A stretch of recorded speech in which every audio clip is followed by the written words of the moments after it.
பயன்படுத்தின போதும், அவனுடைய அட்லஸை நான் பயன்படுத்தின போதும் சர்வ நிச்சயமா படுத்த போது தூக்கம் வந்தது. ஒரு மைசூர் பாக்கு வீட்டில் பண்ணிட்டு, அம்மா மைசூர் பாக்கு வேணுமா அப்படின்னு கேட்டால் அம்மா அடுத்த நிமிஷம் சொல்லுவாங்க, போய் உங்கள் அண்ணா தங்க எல்லாரையும் கூட்டிகிட்டு வா.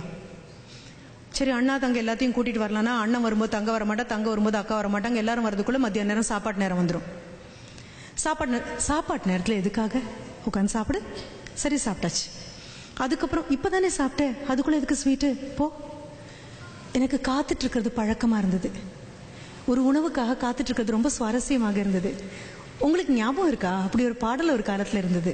தோசை அம்மா தோசை, அம்மா சுட்ட தோசை, அரிசி மாவும் உளுந்து மாவும் கலந்து சுட்ட தோசை. இது நர்சரி ரைம். ஆனால் எங்கள் ஊரில் இருந்த எக்கனாமிக் கண்டிஷன் பற்றின நர்சரி ரைம். அப்பாவுக்கு 4, அம்மாவுக்கு 3, அண்ணனுக்கு 2, பாப்பாவுக்கு 1. தின்ன தின்ன ஆசை, திருப்பி கேட்டா பூசை. ரைட்? எண்ணி சுட்ட அப்பம்னு ஒன்று சொல்லுவோம். இவ்வளோதான், இவ்வளோதான் உனக்குன்னு வச்சது. நீ அதிகமாக கேட்டால் யாருக்கோ இல்லை, அவ்வளோவே தான். வறுமை கிடையாது, ஏழ்மை கிடையாது, ஆரோக்கியமான சிக்கனம் அப்படின்னு ஒன்று உண்டு. ஹெல்த்தியான எக்கனாமிக் கண்டிஷன், பகிர்ந்து கொடுக்கறது. நிலாச்சோரெல்லாம் அதனால வந்தது தான். ஒத்தத்தையாக உட்காந்து சோறு போட்டால் எல்லாருக்கும் பத்தாது அப்படிங்கிறதுக்காக காலையில் பண்ண குழம்பு பொரியல் எல்லாத்தையும் ஒன்றா கலந்து பெருசையும் சின்னதையும் ஒன்றா உட்கார வச்சு ஆளுக்கு கொஞ்சம் கொஞ்சம் போட்டு இப்படி வழித்து சாப்பிட்டு முடிக்கிறதுக்குள்ளே பாட்டி எழுந்திரிச்சு போயிடுவாங்க. மிச்சதுக்கு தண்ணி குடிச்சிக்கோ அப்படிம்பாங்க. தண்ணி குடிச்சு சரியாயிடும். ஒன்றும் குறைஞ்சி போகலப்பா. இந்த சிக்கனத்தை சொல்லிக் கொடுக்க மறந்துட்டோம்.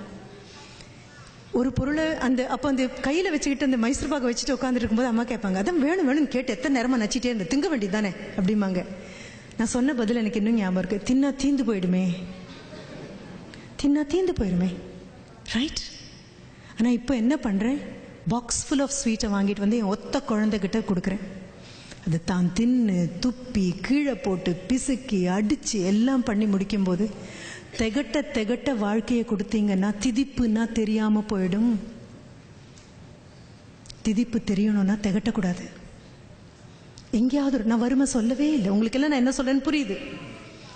புரியாத மாதிரி பாவனை வேணா பண்ணலாமே தவிர புரிஞ்சு தொலைக்குது. என்ன பண்ணலாம்? புரியுது. எங்கேயாவது ஒரு இடத்துல என்ன நான் பார்க்குறேன், எங்கள் ஊரில் பார்க்குறேன். பர்த்டே செலிப்ரேஷன் சொன்ன அடுத்த நிமிஷம் இவ்வளோ பெரிய கேக்.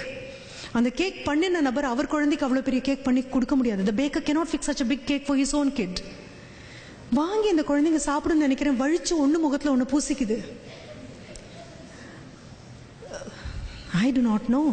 நான் அப்போ அந்த பையன்கிட்ட சிரிச்சுட்டே கேட்டேன், ஐயோ கேக் எடுத்து முகத்தில் பூசிக்கிறேன், நாளைக்கு காலையில் பிரேக்ஃபாஸ்ட்டுக்கு என்னடா ஃபேர் அண்ட் லவ்லியா? கம்மிங் பேக், நான் சொல்கிற விஷயம் இன்னும் நூதனமானது, இன்னும் நுணுக்கமானது. Please learn from animals what it is to parent. பேரண்டிங்னா என்னன்னு பார்த்துக்கோங்க. எங்கள் வீட்டு பூனை ரொம்ப அழகாக பேரண்டிங் பண்ணும். 4 குட்டி போட்டுட்டு முதல்ல போய் வேட்டையாடி எலியை கொண்டு வந்து கொடுக்கும். இந்த 4 குட்டியில் ஏதோ ஒன்று போய் சாப்பிடும். அதுக்கப்புறம் 2வது தடவை வேட்டைக்கு போகும், பாதி கொன்று எலியை கொண்டு வந்து கொடுக்கும். 3வது தடவை வேட்டைக்கு கூட்டிகிட்டு போகும். 4வது தடவை விட்டுட்டு வந்துடும். வளர்ந்த குழந்தையை தூக்கி இடுப்பில் வச்சுக்கிட்டு கீழே இறக்கி விட முடியாமல் செல்லோன்னு கொஞ்சறது எவ்வளவு மோசமோ அவ்வளோ மோசம். பேரண்டிங்னா எங்கே கோடு போடுறது அப்படின்னு தெரியாமல் கஷ்டமாக தான் இருக்கும். இதனுடைய எக்ஸ்டென்ஷனாக வரக்கூடியது தான் இறுக்கி என் பையனை திட்டாதீங்கன்னு சொல்லக்கூடிய அம்மாக்கள் தான் விட்டு கொடுக்க முடியாத மாமியார்களாக மாறக்கூடிய அவலம் ஏற்படும். என் பையன் சொல்ல ப்ளீஸ், பெரிய விஷயம், படித்துக்கொள்ள வேண்டிய பெரிய விஷயம், ரொம்ப பெரிய விஷயம். இல்லைன்னா விழுந்துருவோம்ப்பா. எத்தனை நாளைக்கு தான் விகடன்லேயும் குமுதத்துலேயும் கல்கையிலையும் எல்லாத்துலேயும் மாமியாரும் மருமகளும் அடிச்சுக்கிற மாதிரி ஜோக் போட்டு சிரித்து கேவலப்படுத்துவாங்க நம்மளை. அடுத்த ஒரு வரி சொல்கிறோம், எவ்வளோ பார்த்து வளர்த்த பையன் தெரியுமா, வந்து மயக்கிட்டே போயிட்டா. எல்லா ஆணும் ஒரு பெண்ணுக்கிட்ட ஏதோ ஒரு காலத்தில் மயங்கத்தானே வேணும். அது இயல்பு தானே, அதுதானே வாழ்க்கை, அதுதானே அழகு. அதுக்காகத்தானே இத்தனை நாளும் நம்ம ஆசைப்பட்டு நிற்கிறோம். அப்படித்தானே ஆகணும், அப்படித்தானே விதிக்கப்பட்டிருக்கு, அதுதானே நிமித்தம், அதுதானே சரி. தண்ணியை கூட இறுக்கி பிடிச்சிங்கன்னா ஒரு சொட்டு கூட கையில் நிற்காது. கொஞ்சம் குழிச்சு பிடிங்க, மிச்சம் நிற்கும். இடுப்பை விட்டு என்னைக்கு இறக்கணுமோ அப்போ இறக்கி விடுங்க. அவ்வளவே தான். சொல்லி வளங்க, பையனுக்கு சொல்லி வளங்க, பையனுக்கு சமைக்க சொல்லி கொடுத்து வளங்க. ஸோ தட் எங்கிருந்தோ வரக்கூடிய பெண் நாளைக்கு அழமாட்டா. உங்கள் பையனுக்கு பெண் பார்க்கும்போது அந்த சத்தியம் வாங்கிக்கோங்க, நம்ம வீட்டுக்கு வர குழந்தை கண்ணில் கண்ணீர் வராமல் நீ பார்த்துக்கணும். உங்கள் பையன் கண்ணில் கண்ணீர் வராமல் அவள் பார்த்துக்கணுங்கிறது அவங்க அம்மா அவகிட்ட வாங்க வேண்டிய வாக்குறுதி.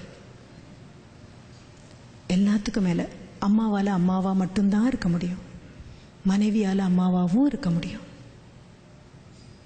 என் குழந்தைன்னு நான் ரசித்து அதனுடைய குறைகளெல்லாம் ஏற்றுக்கிட்டு நான் கொண்டாடுறது வேறு, அது சாதாரணம். நொந்து பெற்றிருக்கோம்ல, 1000 தப்புனாலும் நம்ம குழந்தை. சம்பந்தமே இல்லாத பெண் அத்தனையும் சகிச்சுட்டு வரா அப்படின்னா பெரிய விஷயம்ப்பா. The same holds good with boys also. ஆண்கள் பெண்கள் அப்படி வளர்க்குற வரைக்கும் பிரச்சனையே இல்லை. நான் சிரிச்சிட்டே தான் ஸ்டூடெண்ட்ஸ் கிட்ட சொன்னேன், ஆண்கள் ஆண்களாக இருப்பதற்கு பெண்கள் அனுமதிப்பது ஒன்றே தான் காரணம். பெண்கள் அனுமதிக்காவிட்டால் ஆண்கள் என்றோ மனிதர்களாக மாறியிருப்பார்கள். அதே மாதிரி தான் பெண்கள் பெண்களாக இருப்பதற்கு ஆண்கள் அனுமதித்ததே தான் காரணம். ஆண்கள் அனுமதி மறுத்தால் பெண்கள் என்றோ தெய்வங்களாக மாறியிருப்பார்கள். நிறைய தூரம் போகணும், செய்ய வேண்டிய வேலை ஏகப்பட்டது கிடக்கு. அமைதியாக உட்காந்து இத்தனை நேரம் கவனிச்சிங்க. சாப்பிட்ட சாப்பாடு ஜீரணமாயிருக்கும்னு நினைக்கிறேன். பனியும் கொஞ்சம் விலகி இருக்கும், கார்களும் இனிமேல் எடுக்கலாம். கூட்டிகிட்டு வந்ததுக்கு, சொன்னதெல்லாம் பொறுமையாக கேட்டதுக்கு நன்றி, வணக்கம்.